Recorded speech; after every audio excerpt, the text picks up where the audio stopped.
8장 18절부터 21절까지의 말씀을 저와 여러분들이 한 절씩 나누어서 읽습니다.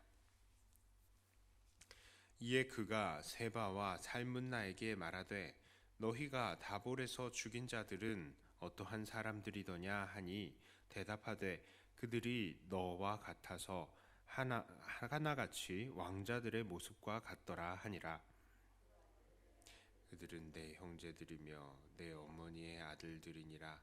여호와께서 살아계심을 두고 맹세하노니 너희가 만일 그들을 살렸더라면 나도 너희를 죽이지 아니하였으리라 하고 그의 맏아들 여델에게 이르되 일어나 그들을 죽이라 하였으나 그 소년이 그의 칼을 빼지 못하였으니 이는 아직 어려서 두려워함이었더라. 세바와 살문나가 이르되 네가 일어나 우리를 치라. 사람이 어떠하면 그의 힘도 그러하니라 하니 기드온이 일어나 세바와 살문나를 죽이고 그들의 낙타 목에 있던 초승달 장식들을 떼어서 가지니라. 아멘. 자, 사사기 8장은 7장에 이은 미디안 군과의 전투에 대한 이야기입니다. 어제 전투로 인해서 미디안 군은 많은 숫자가 몰살을 당했습니다. 벌써 12만 명이나 죽었습니다. 그리고 이제 기드온은 남은 15,000명을 그 군대를 가지고 쫓았습니다. 자, 그런데 그들이 이렇게 미디안 군을 뒤쫓고 그들을 쳐부수는 가운데에 우리는 여러 이상한 모습들을 발견하게 됩니다. 이 첫 번째로는요, 이 숫곳과 브누엘 백성들을 아주 무자비하게 다루는 모습들입니다. 자, 기드온은 미디안의 나머지 군대들을 쫓을 때에 이 숫곳이라는 곳을 지나게 되었습니다. 피곤하였기 때문에 그들에게 떡덩이를 달라고 부탁을 했습니다만 숫곳의 사람들은 지금 미디안 군대가 여전히 대세인데 왜 너희에게 떡을 나눠줘야 되는지 모르겠다 이렇게 말을 하죠. 자, 그래서 기드온은 브누엘이라는 지역에 가서도 그렇게 부탁을 했습니다만 거기서도 똑같이 거절을 당했습니다. 자, 분명 숫곳과 브누엘의 백성들이 잘못을 했습니다. 이 지역들은 분명히 이스라엘에 속하여서 점령이 된 지역일 것입니다. 만일 그렇지 않다면 기드온도 이들에게 떡을 달라고 요청하지도 않았겠죠. 자, 그럼에도 이들은 기드온의 편에 서지 않았습니다. 이것은 잘못된 일이 맞습니다. 민족과 하나님에 대한 배신이 맞죠. 자, 그런데 그 이후에 기드온이 미디안의 군대를 다 정벌하고 난 이후에 기드온은 이들에게 어떻게 행동했습니까? 이 기드온은 가차없이 그 두 성읍의 사람들을 죽였습니다. 자, 물론 기드온의 이 행동은 하나님과 민족을 배신한 사람들에 대한 내린 징벌이다라고 할 수 있겠습니다. 하지만 이것은 너무 가혹한 느낌이 듭니다. 그래도 동족인데 말입니다. 게다가 이것을 위해서 하나님에게 물어봤다는 그런 내용도 나오지 않지요. 안 그래도 지금 성읍 하나라도 더 점령을 하고 더 이스라엘 민족들의 영향력을 더 넓혀야 하는 그 사사시대에 이것은 너무나 어쩌면 가혹하고 어리석은 일이 아닌가 그런 생각마저 듭니다. 자, 두 번째로 이상한 모습은 바로 기드온이 세바와 살문나, 오늘 읽은 본문의 이 내용이죠.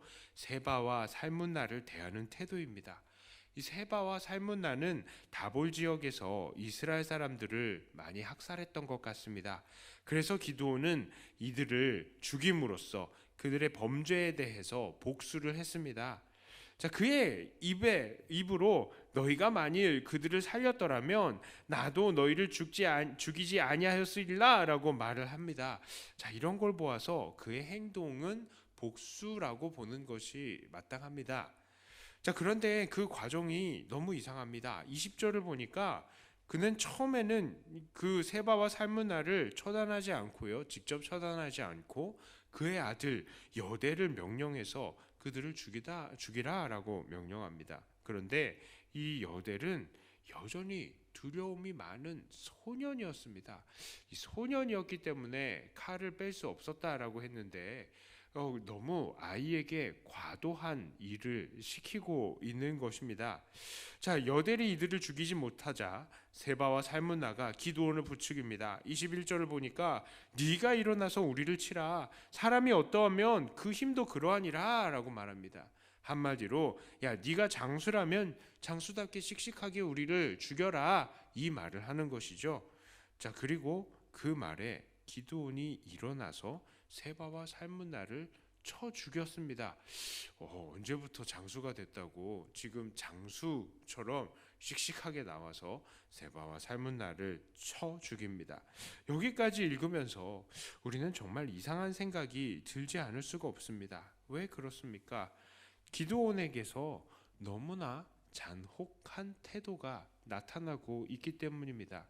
정말 그 사람이 기드온이 맞는가 싶을 정도로 의심스러운 모습들인 것입니다. 기드온은 어떤 사람이었습니까? 곡식도 빼앗기지 않으려고 포도주 틀에서 타작하던 사람인데요. 천사도 의심했고요. 사람들의 눈이 두려워서 밤중에 그것도 자기 집에 있는 바알 제단을 밤중에 무너뜨렸던 사람입니다. 출정하기 전에도 양털로 하나님을 시험했죠. 그리고 믿기지 않아서 무장 다 하고 나서도 적들의 군대에 잠입해서 증거를 받으라는 그 하나님 말씀, 그걸 강제로 받아야 됐던 그런 사람이었습니다. 그런데 그렇게 나약하고 조심스러움이 많았던 기드온이 언제부터 장수가 되었다고 엄청나게 자연스럽게 반역한 성읍들을 완전히 정벌을 하고요, 또 적의 장수들을 그냥 씩씩하게 쳐 죽이는 그런 모습을 보입니다. 기드온이 지금 변하고 있는 것 같습니다. 변하되 나쁘게 변하고 있는 것 같습니다. 그리고 이런 마음을 가지고 이 말씀을 계속 읽다 보면 우리는 우리의 이런 염려가 아니라 확실한 사실이라는 것을 깨닫게 됩니다. 그는 이어서 어떠한 행동을 합니까? 그는요, 탈취한 금으로 에봇을 만듭니다. 미디안 사람들이 다 장신구를 했거든요. 말장식이 있고 몸에 귀걸이 장식이 있고, 그런데 그거를 다 모아요. 그리고는 에봇 우상을 만듭니다. 에봇이 무엇입니까? 바로 제사장들이 입는 긴 조끼입니다. 치마 같은 조끼예요. 그 안에 우림과 둠림이 있었는지는 모르겠습니다만 성경을 보면 종종 이 에봇을 가지고 하나님의 뜻을 알고자 하는 시도가 나타납니다. 이것은 어떠한 신적인 능력을 가지고 있는 것은 물론 아니에요. 그럼에도 기드온이 그것을 만들었습니다. 그리고 이것으로 자기 성읍 오브라에 두고 온 이스라엘이 음란하게 섬기게 만들었다라고 합니다. 이건 완전히 자기 버릇 개 못 준다더니 예전에 바알 제단을 자기 집안에다 놔뒀던 그때 생각하면서 이 에봇을 만든 것은 아닌가 생각을 해봅니다. 그러니까 그는 하나님을 온전히 섬기는 신앙을 변질시켰죠. 그리고 그 변질된 신앙은 이제는 자기 동네 사람들의 범위를 넘어서 온 이스라엘 사람들에게 전파한 것입니다. 이전에 그 집안이 바알 신앙을 동네 사람들에게 전파하더니 그 아들은 변질된 신앙을 온 이스라엘에 전파를 했어요. 자, 또한 기드온은 어떻습니까? 기드온은요, 많은 아내와 자식들을 두었습니다. 아내가 얼마나 많았는지 70명의 아들들이 있다라고 합니다. 그렇습니다. 지금 기드온의 생활은요, 이 정상의 범위를 넘어선 거예요.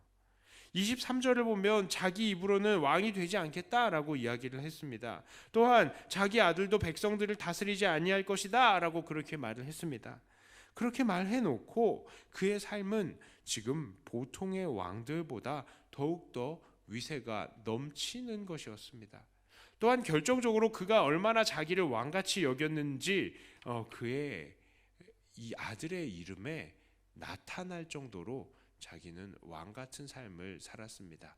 그 아들이 있어요. 그 70명의 아들 중에 세겜의 첩이 낳은 아들의 이름은 아비멜렉입니다. 아비멜렉. 그런데 이 말의 뜻은 무엇입니까? 바로 우리 아버지는 왕이라는 뜻이에요. 그런데 그 이름 누가 지어줬을까요? 기드온이 지어줬습니다. 자기는 왕 안 될 거라면서요. 그런데 아들의 이름은 우리 아버지는 왕이라고 지어준 것입니다. 한마디로 기드온은 자기를 왕이라고 생각을 하고 있었던 겁니다. 그만큼 기드온은 교만해진 것입니다. 자, 이런 기드온의 모습은 정말로 안타깝습니다.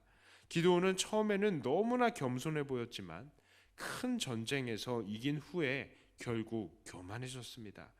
또한 이 사사라면 하나님의 뜻을 백성들에게 가르치고 또 그 뜻대로 백성들을 잘 다스려야 마땅하겠지만 그에게서는 전혀 그런 모습이 나타나지 않고 있는 것입니다. 이스라엘의 사사들의 역사 속에서 이런 사사는 처음인 거예요. 자기를 왕처럼 생각하는 것입니다. 자, 그리고 이런 기드온의 모습은 우리에게 큰 경고를 주죠. 무엇이겠습니까? 바로 선줄로 생각할 때에 넘어질까 조심해야 하는 것입니다. 하나님의 기적과 놀라운 역사를 경험한 사람들이 범하기 쉬운 정말 큰 실수가 바로 이것이에요. 하나님이 내가 하나님의 편이 되어야 되는 것인데 내가 하나님 편이 아니라 하나님이 내 편이라는 생각을 하는 것이죠. 그런 생각을 갖는 사람들은 점점 더 방자해지고 하나님의 온전한 뜻을 찾기보다는 자기 행동이 하나님의 뜻과 항상 일치한다고 생각하는 것입니다. 그리고 점점 하나님의 뜻에서 멀어지는 것이죠. 그래서 자기 마음에 맞지 않으면 하나님의 뜻에도 반역하는 사람처럼 생각하는 것이죠. 그래서 많은 사람들을 정죄합니다.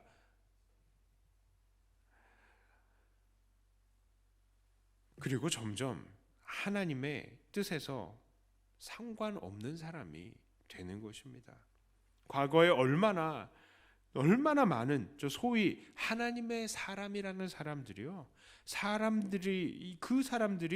이 하나님의 뜻을 빙자하여서 다른 사람들 앞에서 얼마나 많은 교만을 보였습니까? 자기는 하나님 앞에 어떠한지 이건 생각도 안 하고요. 누구 집사 교만해, 누구 권사 회개해, 누구 장로 헌금해, 안 되겠어. 철저하게 다른 사람들을 지배했던 사람들이 너무나 많이 나타났습니다. 자기는요 하나님 앞에서 온전히 서지도 않았어요. 많은 사람들에게 금품을 요구하고 무례하게 행동하면서 다른 사람들 앞에 그렇게 행동을 하고는 하나님 앞에서도 자기의 죄악됨을 고치지 않는 그런 사람들이 예전에 얼마나 많았습니까? 자, 그러므로 우리들은 늘 주의해야 됩니다. 하나님이 내 편이라고요? 그런 생각은 버리시길 바랍니다. 우리가 하나님의 편이 돼야죠. 늘 우리가 하나님의 편에 서도록 노력해야 하는 것입니다. 늘 하나님의 뜻을 구하고 그 뜻에만 순종하도록 해야 됩니다. 첫사랑을 잊어버리지 말고 늘 그 감격 속에서 살아야 하죠. 그렇지 않으면 우리도 어느 순간인가 이러한 기드온의 모습과 같이 되는 거예요. 그러면 어떻게 됩니까? 정말 잘못된 신앙관을 많은 사람들에게 전하게 되죠. 그렇게 되는 것입니다. 스스로 자기가 왕이라고 생각을 하는 것이죠. 그래서 자기 멋대로 방자하게 생활하게 되는 것입니다. 권사가 되었습니까? 장로가 되고 또 안수집사가 되고 그 모든 과정들이요, 이 직분이 변한다고 사람이 변하는 건 아닙니다. 우리들은 여전히 하나님 앞에 죄인인 것입니다. 자, 이렇게 언제나 항상 이 변함없는 겸손함으로 하나님과 동행하시고 하나님의 놀라운 도구로만 쓰임을 받으시는 저와 여러분들 다 되시기를 주님의 이름으로 축복합니다. 기도합니다. 하나님 아버지,